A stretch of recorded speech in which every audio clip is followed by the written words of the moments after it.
नमस्कार, वंदे मातरम। मैं हूं श्यामगिरी। आप देख रहे हैं हमारा चैनल मुद्दा भारत का। मुद्दा भारत का यानी मुद्दा आपका, मुद्दा लोकसभा चुनाव का। जहाँ लोकसभा चुनाव का माहौल है, सब 2 चरणों का चुनाव खत्म हो चुका है। अब तीसरे चरण की यानी 7 तारीख को तीसरे चरण की 11 सीटों का चुनाव महाराष्ट्र में होना है।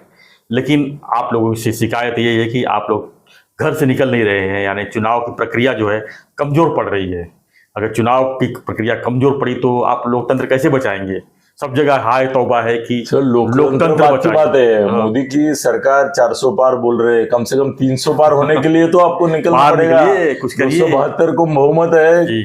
अभी तो मैं 300 पार तक जाने के लिए भी आपको रिक्वेस्ट कर रहा हूँ। बिल्कुल बिल्कुल। आप जब तक बाहर निकलेंगे नहीं तब तक संभव नहीं है। ये सब लोग बोल रहे हैं सर जीतेगा तो मोदी वोट क्यों दूं, इसी संभ्रम में जो है बड़ा नुकसान हो जाएगा। फिर नहीं, ऐसा नहीं होता है। फिर देश की क्या होगी? देश कौन चलाएगा? फिर दूसरा विकल्प है क्या? उद्धव राहुल नहीं, दूसरा विकल्प है कुछ नहीं ना। नाम ही नहीं आ रहा है कौन प्रधानमंत्री बनेगा विपक्ष में। तो आप बाहर निकलिए, वोट कीजिए और आगे बढ़ते हैं हम अपने वीडियो की तरफ। आज का हमारा वीडियो है कि जो नेता जो है अब एक दूसरे के कपड़े निकालने में पूरी तरह से जुट गए हैं और किसको नंगा कर रहा है, क्या कर रहा है, इसी पर चर्चा कर लेंगे। पहले लेते हैं एकनाथ शिंदे जी का। एकनाथ शिंदे जी इस समय जो है उद्धव के पीछे पड़े हुए हैं।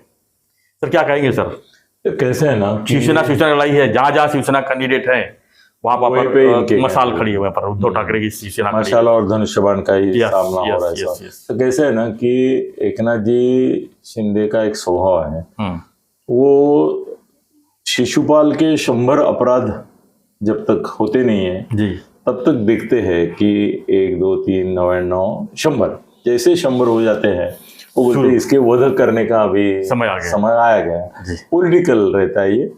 तो उद्धव को बहुत सहन किया, उन्होंने बहुत सहन किया। उद्धव ने क्या क्या आरोप लगाए, आदित्य ने क्या क्या आरोप लगाए, संजय ने क्या क्या आरोप लगाए, अनिल परब ने क्या आरोप लगाए, बहुत सारा ये लोग करते रहे मगर वो सहन करते रहे। वो उनको ऐसा लगा कि अभी कैसा है कि मुख्यमंत्री पद तो मेरे को मिल गया है, अब ये कुत्ते हैं भौंकते तो भौंकने दो। मगर बाद में ऐसा हो गया कि कुत्तों का भौंकना ही ज्यादा हो गया और हद से बाहर जाके वो ये भी काटने भी लगे। तो उन्होंने फिर निर्णय लिया कि अब वक्त आ गया है कि इनको सबक सिखा दे और इनको दिखा दे कि तुम हमसे जो लड़ रहे हो उसमें तुम हमारे ऊपर जो आरोप कर रहे हो उसके 100 गुना आरोप आपके ऊपर लगेंगे। आप 50 खोके बोल रहे हैं तो हम 50 कंटेनर आपने कहाँ रखे वो बता दें। हाँ, वो बताना चाहिए। हाँ, तो सर कैसा हो गया कि परसों उन्होंने मतलब पिछले ये जैसे इलेक्शन का माहौल बढ़ने लगा और पहले चरण का मतदान हो गया तो उनको ध्यान में आया कि ये जो उद्धव ठाकरे है उसकी मचमच बहुत कर रहा है वो, और हद से ज्यादा हो गया। अभी फडणवीस को, उनको, मोदी जी को, हाँ मोदी और शाह को। मोदी और शाह कैसे, वो सूर्य के ऊपर थूकने जैसा है। मोदी सूर्य है, ये थूकेगा तो उसके मुंह पे आएगा। और ये बराबरी क्या है ना, थोड़े फडणवीस शिंदे वगैरह, तो उनको तकलीफ होती है उसकी। तो कैसे है ना, इन्होंने सोचा कि अभी इसको अगर एक्सपोज नहीं किया तो लोगों को ऐसा लगेगा कि वो बोल रहा है वो सही है। तो अभी इसका जो झूठ है वो झूठ साबित करना पड़ेगा, इसको एक्सपोज करना पड़ेगा।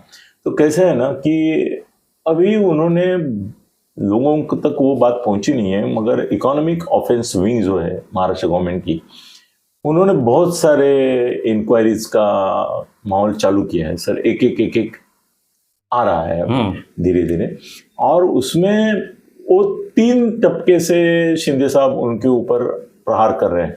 अभी कैसा है, मैं बोलूंगा कि वस्त्रहरण तो उद्धव जी का उन्होंने कर दिया है, अभी खाली लंगोट बचा है। और एकनाथ जी शिंदे अभी लंगोट के भी पीछे पड़े कि भी लंगोट भी नहीं छोड़ूंगा तेरा, पूरा नंगा कर देंगे, पूरा नंगा कर दूंगा तेरे को, ऐसा उनका एक ही है। परसों उन्होंने क्या किया है कि एक उनके इकोनॉमिक ऑफेंस जो है वो एक्सपोज कर रहे हैं। वो ईओडब्ल्यू से वो भूमिगत है मगर बाहर पता नहीं चल रहा है, मगर उनके जो भ्रष्टाचार के मामले हैं उनको अभी ठीक है। एक बात है, ये केंद्र सरकार की चुनाव है, वो मोदी जीतने वाले हैं, उसके बाद कम से कम 4 या 5 महीने हैं, बस, ज्यादा नहीं है। हाँ, मगर सर कैसे है ना कि ये चुनाव होने के बाद आचार संहिता खत्म हो जाएगी तो इकोनॉमिक ऑफेंस विंग से लेके सब कुछ टाइट करके इनको फंसा सकते हैं वो। इनको अभी ऐसा है कि सर कैसे है ना, महाराष्ट्र में इन्होंने उद्धव ठाकरे ने खाली मी त्याच्या कानफाटात मारली असती ऐसा नारायण राणे बोले करके बोले, खाली मारा भी नहीं, असल में मारना चाहिए था। वो अच्छा था, मैं बोलता मार के जाते अंदर अरेस्ट होते तो ठीक था, ये खाली बोले और बोलने की वजह से जो है, बोलने की वजह से उद्धव ने इनको अरेस्ट किया। और खाली अरेस्ट नहीं किया तो उनके हाथ में वो खाना था वो छीन के अरेस्ट किया और 3-3 जिले के एसीपी डीसीपी वहां भेज दिए। अपने एसीपी डीसीपी भी कभी कमाल लगता है, साले कुत्ते हैं क्या, कुत्ते। तुमको छू किया तो तुम जाते हो। तुम नारायण राणे केंद्रीय मंत्री है, अब उम्मीदवार है, फिर से मंत्री बनेंगे, उनका ये खाना छीन लेते हो, इतने दुष्ट और निर्दयी हो जाते हो और इसके गुलाम हो जाते हो। अभी उद्धव का भी राणे साहब ने तय करके रखा ही था। राणे साहब से मेरी मुलाकात हो गई थी, नीतीश से तो हमेशा मिलता रहता हूं मैं। उन्होंने बोला था कि उद्धव को खाली थाली पे ऐसे नहीं उठाना है, उसको संडास पे बैठा होगा तब उठाना है, ऐसा बोले। वो भी नेक नेता है ना। उन्होंने बोला मेरे को तो खाली छीन ली, इनको तो संडास पे बैठे हुए, और उनको सर जेल में डालते हैं ना तो संडास जेल में ही करना पड़ता है, उधर ही करना पड़ता है, वो भी दरवाजे नहीं रहते उसमें। हाँ, दरवाजा नहीं बैठना पड़ता है। हाँ, तो उद्धव ठाकरे को अभी एक्सपोज एकनाथ शिंदे मीडिया में कर रहे हैं, वहां तो वो किस तरह से एक्सपोज होंगे। संजय राउत बोलता था ना मुझे, वो अंदर था ना जेल में, वो बोला उसको दरवाजा ही नहीं है, कड़ी भी नहीं है जी। वो बोला सबके सामने बैठना पड़ता है, अपना चुनाव चिन्ह लेके बैठना पड़ता है। संजय की बात है। संजय बोला अरे बाप रे आदिल, मैं उसको मजाक में बोला था कि ये मेरे को 100-100 करोड़ के नोटिस आ रहे हैं, मैं सोच रहा हूँ 2-4 दिन अंदर रह के जरा अनुभव कर लो। बोला अरे ये मत सोचो, वहां पे तुम नहीं जा पाओगे, एक तो वहां पे जो हालात खराब होते हैं वो तुम्हारे बस के बाहर के। 100 दिन 110 दिन थे। हाँ, और वो बोला उसमें सबसे ऑकवर्ड पोजीशन तब रहती है, आम कैदी रहते हैं सब, उनको संजय राउत बोले तो एकदम सुपरस्टार, इंडिया का बड़ा स्टार, और वो बड़ा स्टार उसका चुनाव चिन्ह लेके सामने बैठे, क्या कर। वो बोला कभी कभी तो मैं इतना हैरान हो जाता था कि मैं उल्टा बैठता था, मैं बोलता था डुमंटे का तो देखने दो, कम से कम आगे का चुनाव चिन्ह तो नहीं देखे। वो अरे दोस्त है हमारा ही करके ये बातें होती है, नहीं तो ऐसा बाहर बातें नहीं करेगा वो। मगर सर नारायण राणे ने तो बोला है कि ये मेरा थाली छीन लिया था, मैं तो इसको टॉयलेट पर से उठाऊंगा और ये करूंगा। सर कैसे है ना कि इसका उद्धव का अगले चुनाव के पहले जेल जाना ये इंश्योर्ड है, एकदम तो 2 मुख्यमंत्री अंदर गया तो सर उद्धव जी तो कुछ भी नहीं अभी। केजरीवाल गया, ये तो माजी मुख्यमंत्री, और सर तो अनिल देशमुख भी तो था ना, अंदर था, थे सर संजय राउत तो 101 दिन ही था, उसको तो ट्रेलर दिखाया खाली, उसको अभी पिक्चर दिखाना बाकी है, वो दिखाएंगे इलेक्शन के बाद। तो सर कैसे है ना कि एक तरह से इकोनॉमिक ऑफेंसिव काम पे लग गई है एक जगह से। खुद वो जाहिर सभा में देखो पहले उद्धव के बारे में ज्यादा नहीं बोलते थे, निग्लेक्ट करते थे, और अभी देख रहे हैं कि उद्धव के बारे में अभी कल भी उन्होंने बोला वो सही है कि बाला साहब जिंदगी भर बोलते रहे कि मैं कांग्रेस को कभी ये नहीं करूंगा, और बोले अभी वर्षा गायकवाड़, इतना निर्लज्ज है उद्धव ये। कल वर्षा गायकवाड़ के बाजू में खड़ा होकर बोलता है कि मी तुलाच मत देणार, तुलाच मत देणार। हाँ, अरे कांग्रेस जिंदगी भर नफरत करते रहे बाला साहब, और तू उसको बोलता है तेरे को मैं पंजाब में जाके वोट करूंगा। उनका कॉन्स्टिट्यूएंसी है ना वर्षा गायकवाड़ का, तो ये उज्जवल निकम जैसे बुद्धिवान ये मानुस को छोड़ के ये वर्षा गायकवाड़ को ये करेगा, वोट करेगा।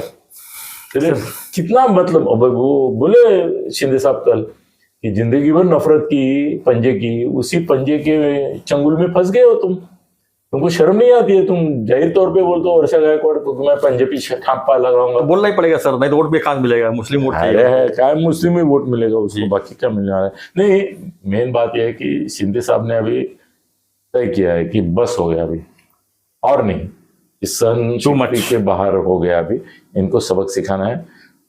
सर इसमें क्या है ना कि आदित्य ये खिचड़ी में है, उसके जो चल रहे हैं उसमें वो है, और आदित्य की बात कर रहे हैं सर, आदित्य का जो मामला है दिशा सालियन वाला मामला, वो तो पेंडिंग है, वो कभी भी निकल सकता है बाहर। सर क्या है ना, और कैसे है ना कि अभी कैसा है ना, ये क्या कि अर्नब को अंदर डाल दिया, बाद में कोर्ट में जब छूटना है तब छूटेगा। ऐसे बहुत सारे लोगों को इन्होंने डाला ना अंदर, उद्धव ने राणे को भी अरेस्ट करके दिखाया। सर ये अरेस्ट करने की एक जीत होती है। मैं उल्टा उदाहरण देता हूँ, मतलब विपरीत है कि भुजबल ने तय किया था कि मैं कम से कम 1 मिनट तक तो बाला साहब को अरेस्ट करूंगा, तो किया भुजबल ने किया। 99 की बात है। वो जिंदगी जिसने बाला साहब की वजह से वो जिंदा हुआ, पैदा हुआ शिवसैनिक करके, उसने उनको डाला, राणे को डाल के दिखाया इसने, तो उद्धव का डालना क्या बड़ी बात है। वो जा सकता है असम का मुख्यमंत्री, ये जाता है तो दिल्ली का झारखंड हाँ सोरेन गया है, तो इसको भी डालेंगे ना, डाल के दिखाएंगे अंदर, उसको भी पता चले कि क्या होता है जेल। क्योंकि फडणवीस को, शिंदे को, महाजन को, आशीष शेलार को जेल में डालने का षड्यंत्र किया था इन्होंने, और बिना वजह डाल देते थे, कोई भी बहाना बना के। ठीक है, उद्धव के लिए भी बहाना बनाएंगे। तो मेरे को लगता है कि लोकसभा चुनाव के बाद शिंदे साहब अभी तो वस्त्राहरण कर ही रहे, वो जो लंगोट बाकी है वो भी छीन लेंगे और उसको जेल में डाल देंगे, अभी ऐसा ही लगता है। और ये सब एक साथ मिलके करेंगे और तब तक तो ये टूट भी जाएंगे उनके। सर अभी आज ही हमारे एक मित्र ने भविष्यवाणी की है कि ये इलेक्शन के बाद महाआघाड़ी नहीं रहेगी और इंडिया भी नहीं रहेगी, दोनों टूट जाएंगे। देखते क्या होता, देखते ज्यादा दिन समय नहीं है, क्योंकि 4 जून का पहले रिजल्ट देखना है, उसके बाद फिर स्थिति परिस्थिति क्या बदलती है वो देखते हैं। तो आपकी क्या प्रतिक्रिया है इस पर, हमें कमेंट बॉक्स में लिखिए और चैनल को बड़ी संख्या में सब्सक्राइब कीजिए, शेयर कीजिए, लाइक कीजिए और बने रहिए हमारे साथ। अनिल गगनवेदी थकते हैं, वो भी सब्सक्राइब करो। देखते रहिए चैनल मुद्दा भारत का। धन्यवाद। जय हिंद, जय महाराष्ट्र, जय श्री राम। जय